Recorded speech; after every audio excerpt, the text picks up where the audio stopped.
10 days before the holidays in a small Pennsylvania town. A new mother is excited by her baby's first Christmas. But when they disappear without a trace, the holiday turns tragic. Investigators suspect her husband is somehow responsible. But with little evidence, they called on the FBI to find the answers before time ran out for the missing mother and child.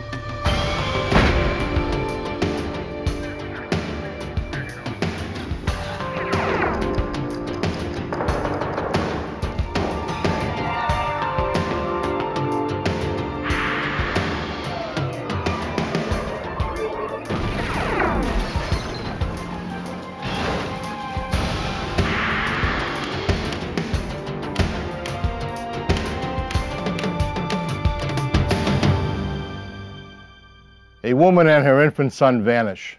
The husband is frantic. The clues are scarce, but hopes linger, even as the hours and days tick by without a word. Was she on the run or the victim of foul play? I'm Jim Kallstrom, former head of the FBI's New York office.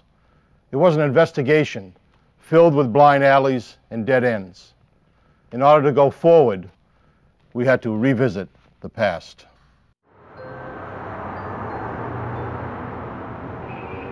Catasauqua, Pennsylvania, 1 hour north of Philadelphia. A quiet, blue-collar town, a safe place to raise a family. By December 15th, 1994, the town was preparing for the holiday season.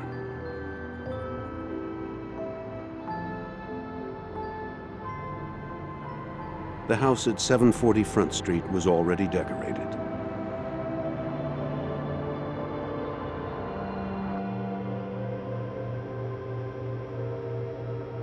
Inside, 26-year-old Joann Katrinak, happily married and a new mother, was especially excited about the holidays.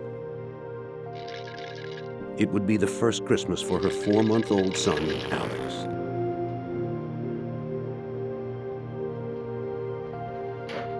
Joann and her mother-in-law, Veronica, planned to spend the day at a nearby mall. Now Joann called to say that Alex was dressed and ready. They'd be right over.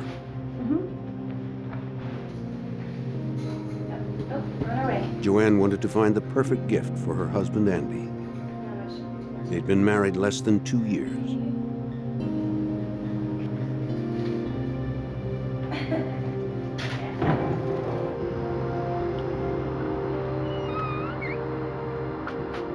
And though they didn't have a lot of money, Joann had been saving for the holiday.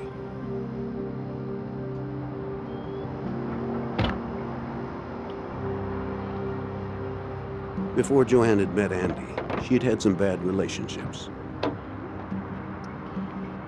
Her first husband was abusive. The marriage had ended in divorce. But she was happy now.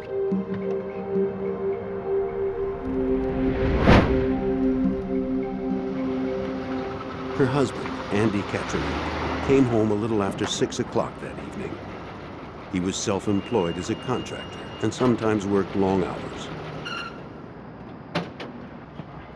Before he'd met Joann, Andy had been a confirmed bachelor. But it seemed that finding this kind and beautiful woman had changed his life.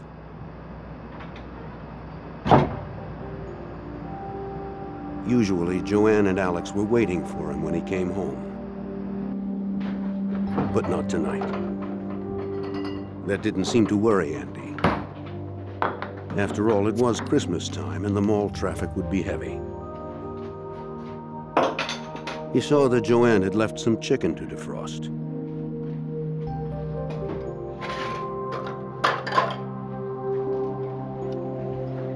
He settled in to relax and wait for his family. An hour went by, then another. Still, Andy didn't seem concerned. He watched TV and drank another beer.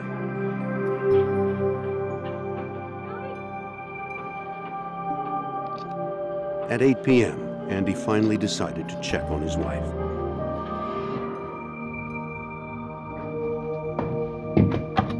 His first call was to his mother, Veronica. Hi, Mom. You seen Joann? He knew Joann had planned to shop with her. Well, it's, But now his mother said Joann had never come by. No, well, did you Nor had she answered her phone calls. Well, no, she didn't. That's why I'm calling you, because I hadn't seen her. I hadn't heard from her yet. No. Well, what'd you guys do? Veronica was worried. She said she and her husband, Andrew Sr., would be right over.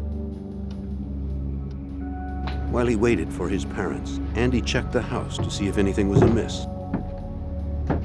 In the basement, he found the door leading outside, open. A door he and Joann never used. The lock had been pried away from the door frame. Andy immediately called the police.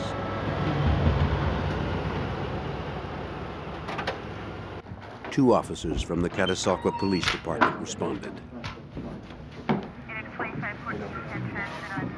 By then, Andy's parents had arrived. Andy told police the events of the day. The shopping trip that never happened. The apparent disappearance of Joann and little Alex. Taken this year. He claimed they had been abducted, and officers agreed that was a possibility. But it was also plausible that Joann had left on her own and taken her child with her. Well, yeah. Or maybe Andy had somehow been involved. She didn't hear from her. She was supposed to meet with her. Veronica described her phone call with Joann and the subsequent calls that went unanswered. I had my coat on and waited, and she never showed up. Here, you guys see this? Andy now showed police the padlock that had been broken off the basement door. Yeah. But the officers were not convinced it was related to the missing mother and child. That night, Andy stayed home by the phone while his father searched the surrounding area for Joann and Alex.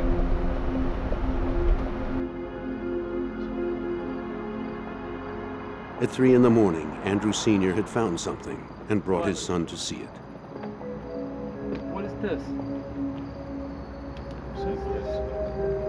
Joann's tan Toyota was backed into a spot in the parking lot of McCarty's Tavern, What is this? down the street from the Katrinak's home. That's her keys, Andy. Inside were Joann's keys and her small canister of mace. Again, Andy called Catasauqua police. This time, police suspected foul play.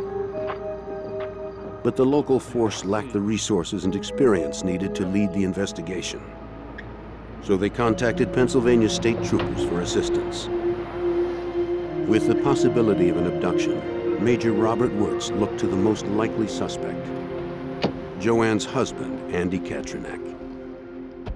There was a lot of looking into the family life and looking at what Andrew did on that particular day and those sorts of things. One of the things that you're always forced to do in these types of investigations is look at family members. State police arrived at Andy's house the next morning. You see that right there? Andy told them that overnight he had noticed something else, a cut phone line in the basement. Crime scene down here? One of two separate phone lines in the house. And I left it for you. The one cut serviced the cordless phone, while the other serviced the kitchen phone. It appeared to investigators that whoever cut the line knew where to look and which one to cut. State police evidence technicians also found a partial boot print on the basement floor and tool marks on the door frame where the padlock was pried off. Laundry upstairs. No, she didn't come down. As crime scene technicians checked the house, they found nothing to remove suspicion from Andy. In the master bedroom, there was no indication Joann had packed for a long trip. Andy confirmed that his wife's clothes all seemed to be in the closet, and the couple's suitcases were under the bed where he said they always kept them. Technicians found no blood or other signs of foul play. They dusted for fingerprints around the room's entry points, but found only Andy's and Joann's. In the baby's room, There were also no signs that little Alex had been taken on a long trip, and no indication of a struggle or robbery. At the State Police Barracks garage, evidence technicians processed Joann's car. They hoped something left behind could lead them closer to the missing mother and child. On the headrest of the driver's seat, they found 6 dirty blonde hairs. One was partially smeared with a dark red substance, maybe blood. But nothing immediately pointed to Joann and Alex's whereabouts. As lead investigator, Trooper Bob Egan was suspicious of the way the car had been found. There were a couple things that led Andy Katrinak to believe that his wife did not back that car, and number one is that she never used that parking lot to park her vehicle. They had a parking lot in back of their house, and number two, she never backed the car in. When she parked into a parking space, she always pulled in front of the vehicle first. She was very bad at backing up. 3 days had passed since Andy's wife and son disappeared.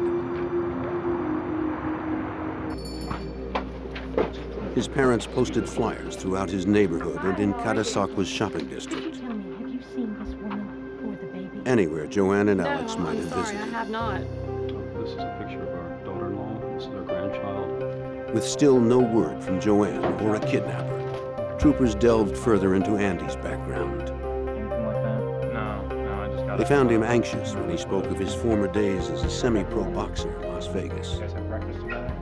No, He was good with his fists and earned his living as an instructor when he first moved to Pennsylvania.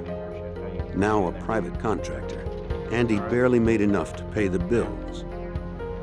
A wife, a house, and a baby strained the new father's resources. Troopers asked to see his financial records, including insurance documents, bank statements, and phone records. I got some checks. He told them that his wife had only minimal life insurance. I know you probably would have wanted phone records, so I brought that down too. On the day she disappeared with his son, Andy said he had been with his father, building a room addition for a client who lived a few miles from his home. Troopers were not satisfied. They suspected he may have still been hiding something. They demanded that Andy take a polygraph test. Right now, do you know where your wife is located? No, I don't. The first test showed that Andy had not been deceptive regarding his family's disappearance. But investigators needed to be sure, No. Did you so they kill tested him again. No, I didn't. The results were conclusive. No. Andy was telling the truth about his missing wife and baby. Are you intentionally Investigators withholding cleared any the husband information as a about their suspect. disappearance? No, I'm not. By now, Joann and Alex had been missing for 4 days, and investigators still had no solid leads. Whether it had been a desertion or an abduction, it was possible the woman and child had crossed state lines. On December 19, 1994, state police called on the FBI for help. Special Agent Dave Rowe from the FBI's Allentown office joined the effort. We began our investigation by identifying, locating, and interviewing virtually all of the relatives, virtually all of the friends, former work colleagues, anybody and everybody who was either related to or acquainted with Andy, Joann, and Alex. Open. Coffee? Yes, thank you. Local, state, and federal agencies funneled their resources into the search for the missing woman and child. 6 days before Christmas, it seemed as if they had vanished without a trace. Joann Katrinak, a 26-year-old mother, and her 4-month-old son, Alex, had mysteriously disappeared from their Catasauqua, Pennsylvania home. Her husband, Andy, had been cleared of suspicion. Now investigators traveled across Pennsylvania state lines to question Joann's ex-husband, who lived and worked in New Jersey. Mike Jack had married Joann in 1991. They were divorced just a few months later, amidst allegations that Jack was abusive. Maybe Joann had decided to rekindle the relationship. Or perhaps her ex had come to win her back. But investigators found Jack had a solid alibi for the date of Joann's disappearance.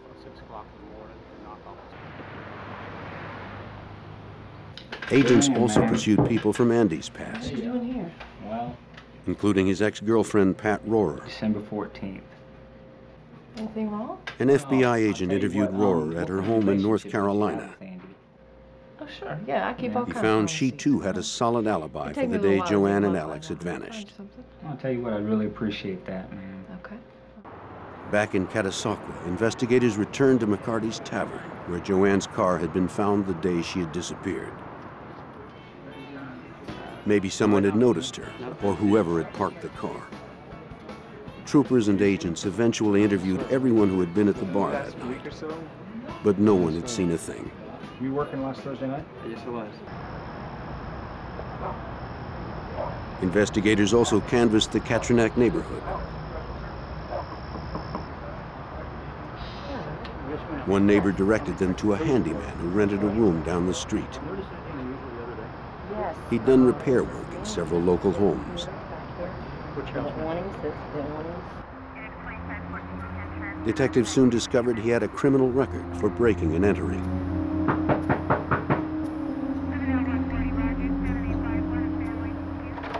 He seemed a promising suspect. He admitted to police he had had some run-ins with the law, but swore he had no knowledge of Joann and Alex's disappearance. He agreed to come in for further questioning.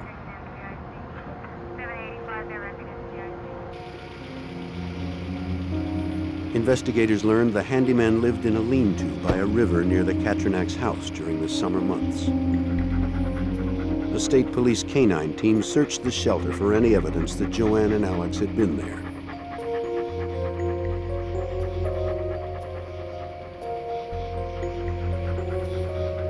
They found nothing, and the handyman was cleared. Another dead end. For frustrated investigators, precious time slipped away as community concern grew. Man. State Police Major Robert Wirtz helped establish hotlines to elicit the public's help. There was obviously a lot of concerns in the community as to what occurred. So we had a command post set up here at the barracks with a number of telephone lines coming into the command post. Those phone numbers were given to the public, and we in fact did get information from the public. Reports of sightings poured in. One resident reported seeing Joann with an unidentified man near railroad tracks behind the Katrinak's home. She was carrying a baby and seemed frightened by the man pulling her further into the brush against her will. In response, FBI agents and state police immediately conducted a massive line search of a 4-mile stretch near the railroad tracks. The search continued through the night. They scanned the area inch by inch as choppers circled overhead. But again, investigators found nothing. Trooper Joe Kosovar, now co-lead investigator with his partner Bob Egan, recalls that reports of sightings continued.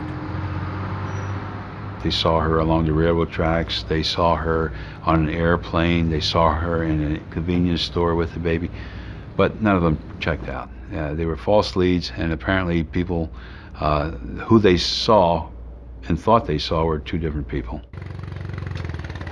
Christmas passed and spring began, with still no word of Joann and Alex. Then on April 9th, a farmer was tilling his field in Heidelberg Township, 15 miles northwest of Catasauqua. He saw what looked like a pile of clothes at the field's edge. When he walked over to investigate, he encountered a horrifying sight. Human remains.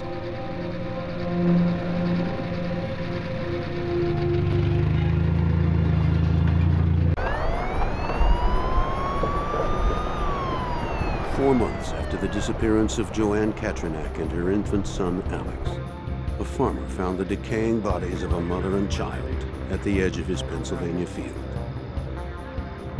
The FBI and troopers arrived immediately. Dental records would later confirm what they already suspected.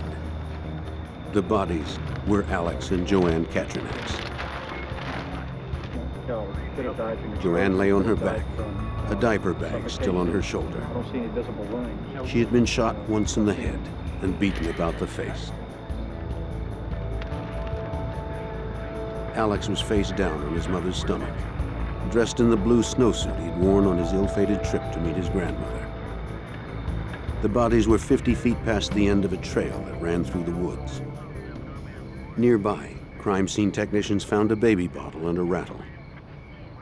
To Trooper Bob Egan, the location of the items was significant. You could see items that had fallen to the ground almost in a sequence as if an assault started and Joann was walking or running away from the assault, and she was dropping items along the way. It appeared the killer had driven up to the end of the trail, and from there had forced Joann to walk the remaining 50 feet. Evidence technicians would spend 15 hours searching the area, but they found no shell casings, fingerprints, footprints, or murder weapons. In the hopes that the forest debris might yield answers, they collected leaves and dirt from beneath the bodies and sent them to the police lab for closer examination.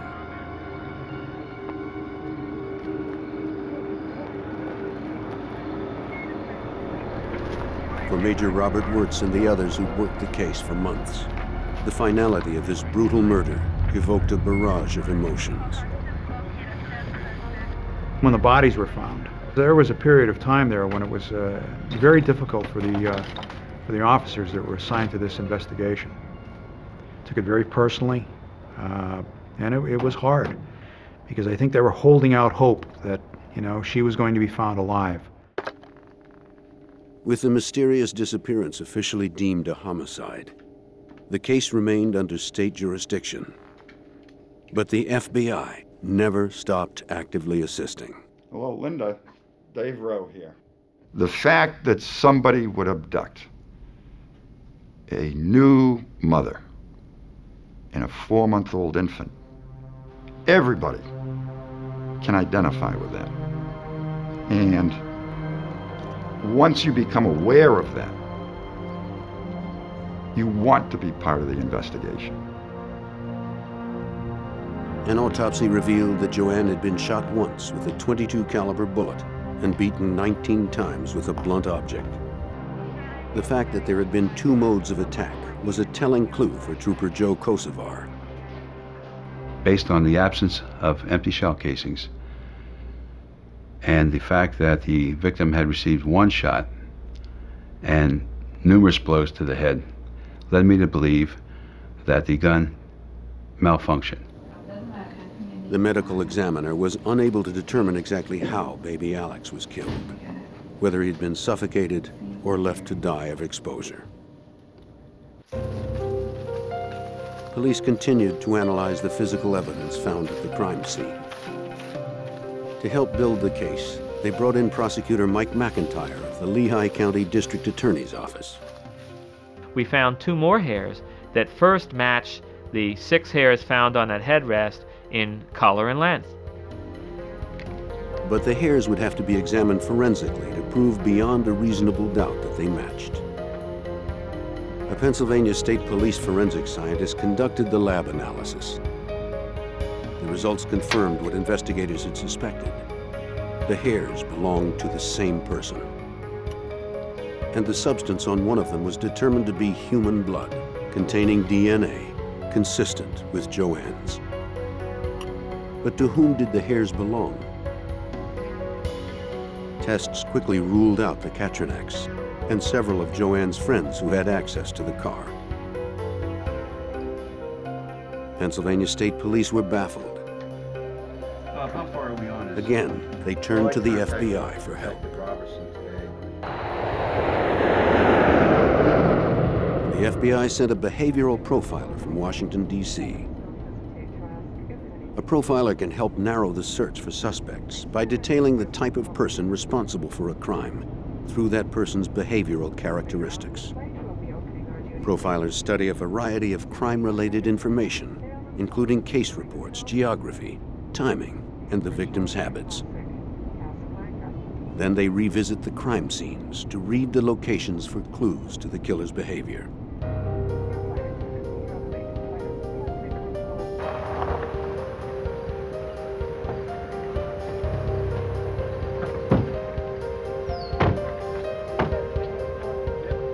Investigators first took the profiler to the place the bodies were found.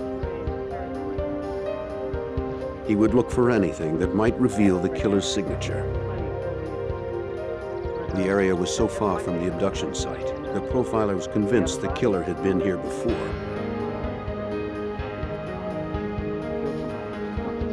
The profiler also hypothesized the killer had been male because the attack had been so brutal. The abduction had taken place in broad daylight, which offered another hint. The killer would be someone comfortable being seen in the small town of Catasauqua, and someone who perhaps knew the family's habits and the layout of the house. By fleshing out this portrait of the killer, the profiler gave investigators new direction in a frustrating case. But troopers needed a name that fit the profile. To find that name, troopers drove Andy around Heidelberg Township, close to where the bodies were found. They hoped to prompt his memory of someone who knew this rural area. They asked if Joann had ever visited here. Was there a friend or a family member who lived nearby? Andy could think of no one.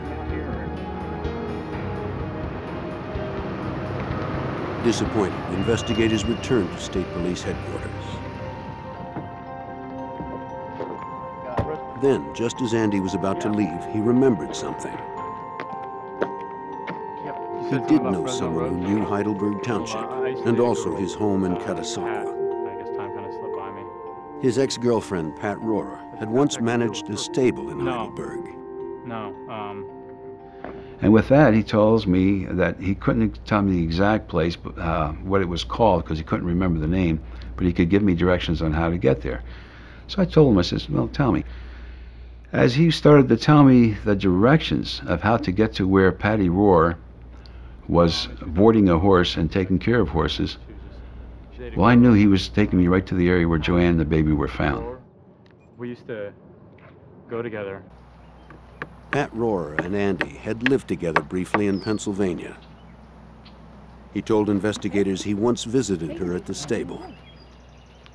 But they'd broken up in 1989, and she had moved back to North Carolina. How you been? Yeah? It's all right. Then in the spring of 1991, before Andy met Joann, Rohrer had visited him unexpectedly after a fight with her most recent boyfriend. I didn't say anything. Hey, look.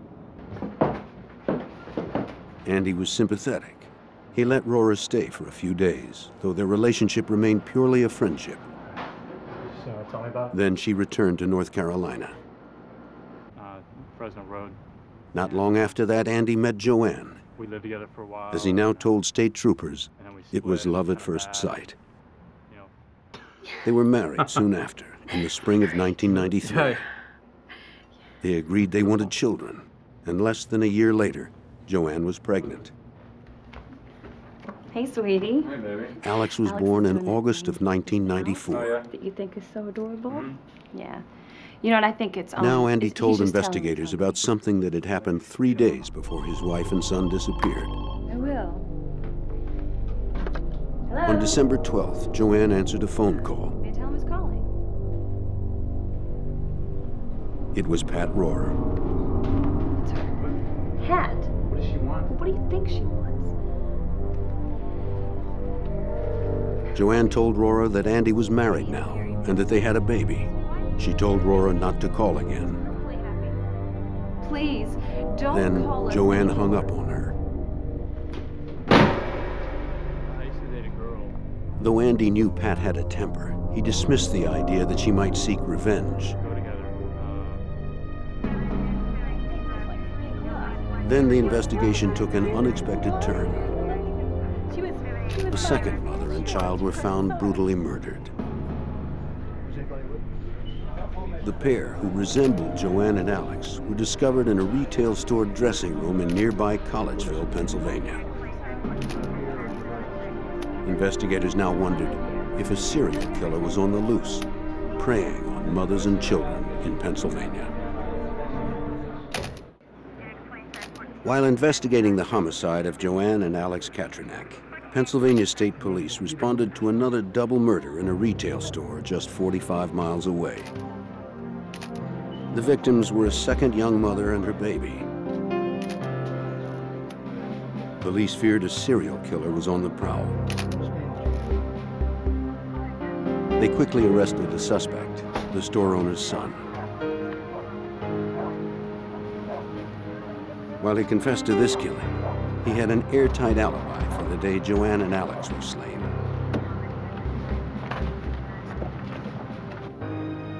Now police turned their attention to Andy Katrinak's ex-girlfriend, Pat Rohrer. Yeah, we got a couple things to run down. Rohrer was a long shot, a brunette instead of a blonde, and a woman, though the profiler believed the murderer was male. But she was familiar with both the abduction and murder sites. Then Trooper Joe Kosovar recalled that he'd worked on a case that was strangely similar. He phoned Special Agent Dave Rowe. Trooper Joe Kosovar recollected that he had investigated a homicide some years earlier where the cause of death was blunt force blows to the head.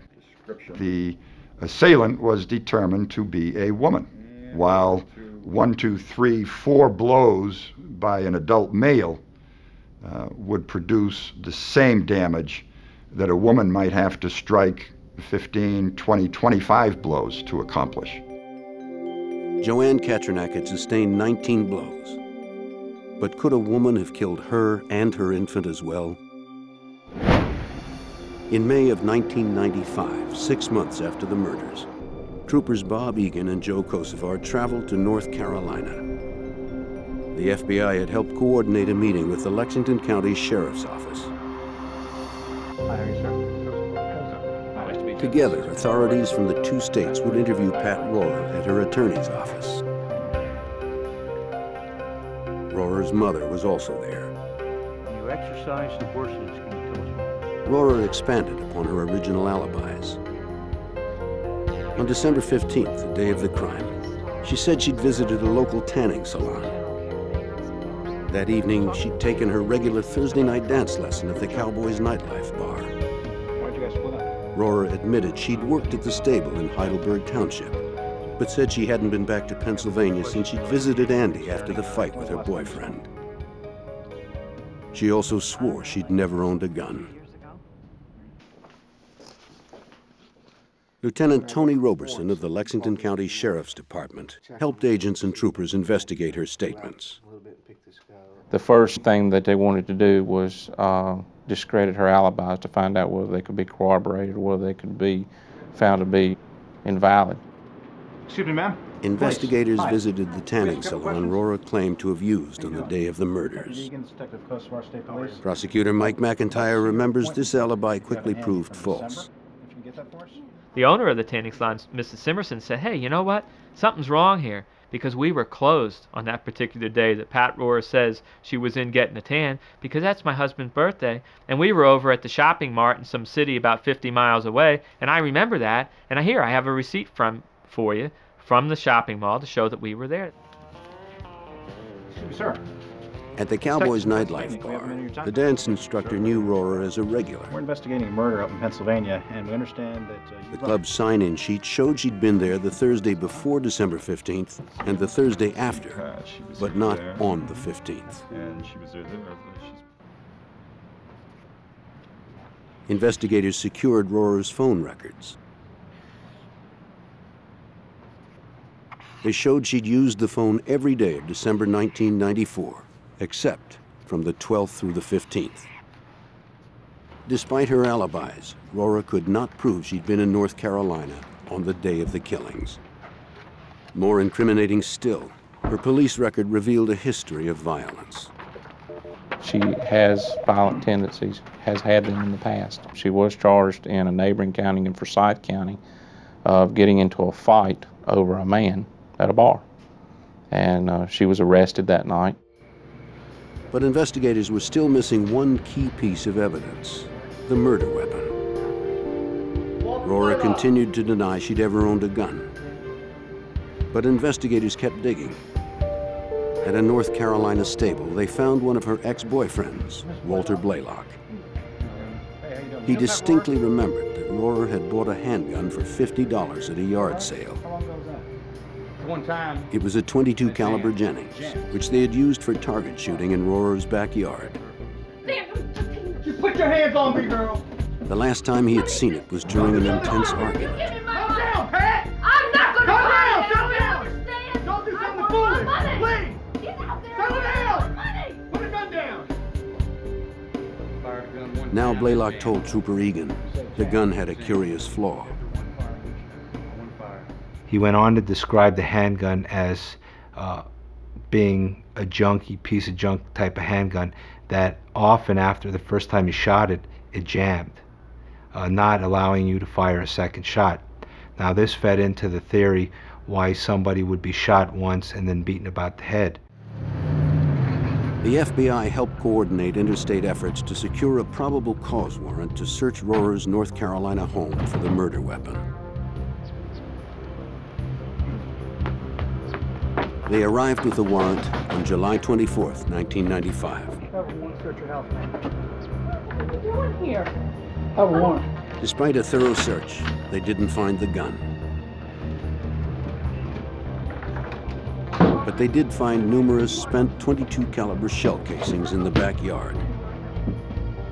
State Police. Detective Egan, Detective Kosovar, ma'am. Only when police told Rohrer that they knew she owned a handgun did she admit to it. Gun in my house. But she insisted Blaylock had taken it with him when he'd moved out about a month before the murders. No, I have not. Why did you buy the gun? I told you. The case against Rohrer was growing, him, but it was built on circumstantial evidence. Just because he wanted this gun. Did you get it? She could have dumped it. And strangely, the only physical evidence, the hairs from the car and the murder site, didn't seem to fit.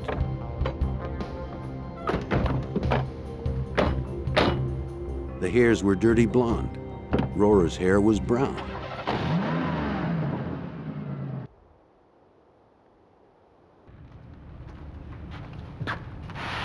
Trooper Joe Kosovar wondered if it could have been dyed at the time of the killings. He learned that shortly before the murders, Rohrer had ridden in a rodeo competition and won. Kosovar contacted the event organizers, hoping they'd taken a photo of her. His inquiry paid off. They sent him the photo. As he'd guessed, Rohrer's hair was dirty blonde. The photograph was given to our crime lab personnel, and they compared the color of the photograph of the hair with the color of the hairs that were found in the vehicle, and decided that they should further investigate those hairs. Detectives obtained a warrant to collect blood and hair samples from Pat Rohrer. If evidence analysts could match her hair to those from Joann's car on the murder site, the troopers could make their arrest. But they would need to rely on a test so new that it would take more than a year for the test to be approved. Until then, the prime suspect of the double murder would remain free. After an investigation that had lasted almost a year, detectives had a strong suspect in the double murder of Joann Katrinak and her infant son Alex. With a search warrant, they obtained blood and hair samples from Pat Rohrer, the former girlfriend of Joann's husband, Andy. Rohrer was now pregnant with the child of her current boyfriend. Forensic scientists would attempt to match her hair samples with hair found at the crime scenes. The Pennsylvania State Police Lab determined Rohrer's hairs were microscopically consistent with the recovered hairs. But investigators needed more proof, a match at the cellular level. They extracted Rohrer's DNA sequence from her blood samples and attempted to compare it with the DNA and hairs from the crime scenes. But there was a problem making a match. Joseph DeZino, Unit Chief at the DNA Analysis Unit 2 at the FBI lab, explains. When hairs are found at a crime scene, they're normally naturally shed hairs that don't have much tissue upon the root. And if they don't have much tissue upon the root, there's very, very little DNA contained in those hairs. And therefore, our experience has shown us that nuclear DNA analysis will fail. In this case, only one of the hairs found at the crime scene contained enough skin tissue necessary for nuclear DNA analysis. But there was a great risk. To conduct the test, examiners would have to destroy that sample. If the test was inconclusive, there was no way to repeat the process. They needed a way to test the other hairs that held no skin tissue. A possible solution lay in a new process being pioneered by the FBI lab in Washington, D.C. Mitochondrial DNA testing.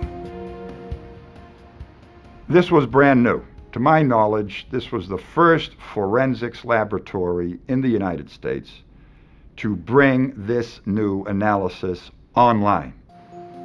Because the test was so new, it would take more than a year to be certain the results could be scientifically reliable. Mitochondrial DNA testing uses the DNA contained in the cell's mitochondria, or organelles. Since there is more mitochondrial DNA than nuclear DNA in hair cells, it is easier for examiners to retrieve the mitochondrial DNA. With 5 hair samples to test, examiners could repeat the test and obtain more reliable results. With mitochondrial DNA analysis, we're over 90% successful obtaining DNA from hairs that are naturally shed, hairs without root. And we only need about 1 inch of hair in order to obtain a result, generally speaking.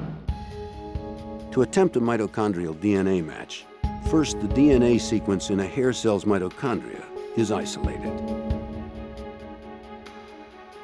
Then its sequence is plotted and compared to the suspect's known DNA sequence, in this case taken from Pat Rohrer's blood cells. Both DNA sequences matched. Forensic scientist Joseph DeZino explains what that meant. If a hair from a crime scene is found to have the same mitochondrial DNA type as a blood sample from a suspect, our reports state that that suspect cannot be excluded as a source of that hair from the crime scene. Therefore, Patricia Rohrer could not be excluded as a source of these hairs. However, without nuclear DNA confirmation, the result was not absolutely conclusive. Now scientists examined the hair sample with skin for a nuclear DNA match. It corroborated the mitochondrial match. There was no question that Patricia Rohrer had left those hairs behind. It was a pivotal moment in the case. In the early morning of June 24th, 1997, investigators arrived at Rohrer's home with an arrest warrant. Pat Rohrer, I've got a warrant for your arrest. I need you to come with us, ma'am, please. Yes? Deputy, go with her. The female detective followed Rohrer upstairs to keep an eye on her as she dressed herself and her 18-month-old daughter. It seemed a routine safety precaution, but it yielded some of the most damaging evidence in the case. During the time that Pat was trying to settle her baby down and get dressed, the female detective, Suzanne Pearson, was present in the bedroom. And it was at this time that she overheard a conversation that Pat Rohrer had with her baby. Pat's baby's name is Nicole, and what the detective overheard was Pat Rohrer saying to Nicole, Nicole, if I would have known I was going to get caught, I would have never brought you into this world.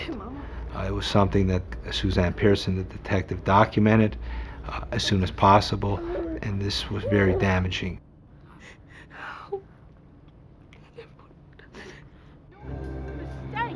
More than 3 years after the murder of Joann Katrinak and her baby, Pat Rohrer was finally under arrest. She was flown to Pennsylvania to face murder charges.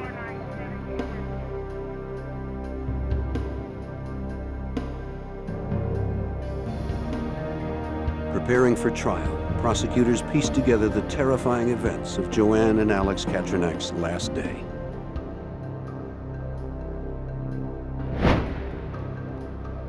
On December 15, 1994, Pat Rohrer had broken into the basement of the Katrinak's home, knowing Andy was out and Joann was alone with Alex.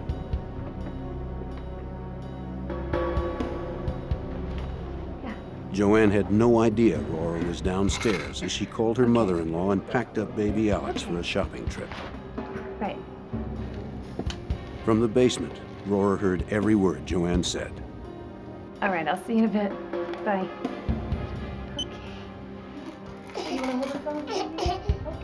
And she remembered the house from a visit with Andy 3 years earlier. She knew where to look for the 2 phone lines and which one to cut so Joann couldn't call for help. Joann carried Alex outside, still unaware that Pat was in the house. Rohrer heard Joann leave and went outside to catch up with her.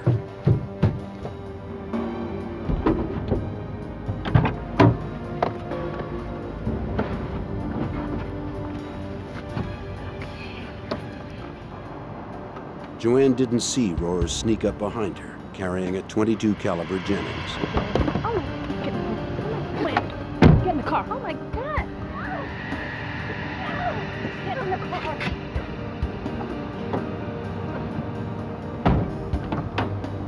Rohrer jumped into the back seat with the baby and forced Joann to drive.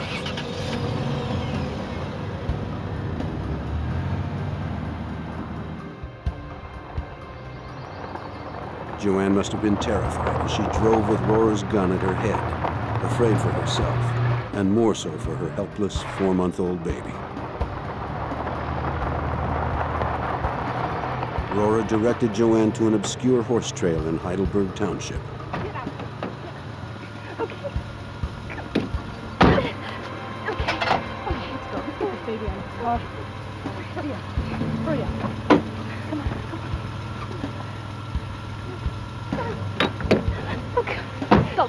As Rohrer forced her further into the woods, Joann in her terror dropped Alex's rattle and then his bottle. Rohrer fired once, but then her gun jammed, and she began bludgeoning Joann. She may have suffocated baby Alex, or simply left him to die slowly of exposure to the December elements. Then Rohrer parked the car at McCarty's Tavern and fled from Pennsylvania. Prosecutors built an airtight case, using evidence investigators had meticulously collected. It was a concerted effort by many in law enforcement, unwilling to let this woman and child perish in silence. As investigators, we have a responsibility, and that responsibility is to be the voice of the victim, is to gather the information and speak for the victims that can no longer speak. Close 6.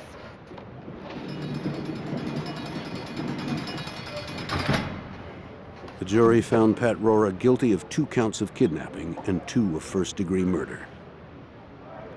She was sentenced to life in prison with no chance of parole.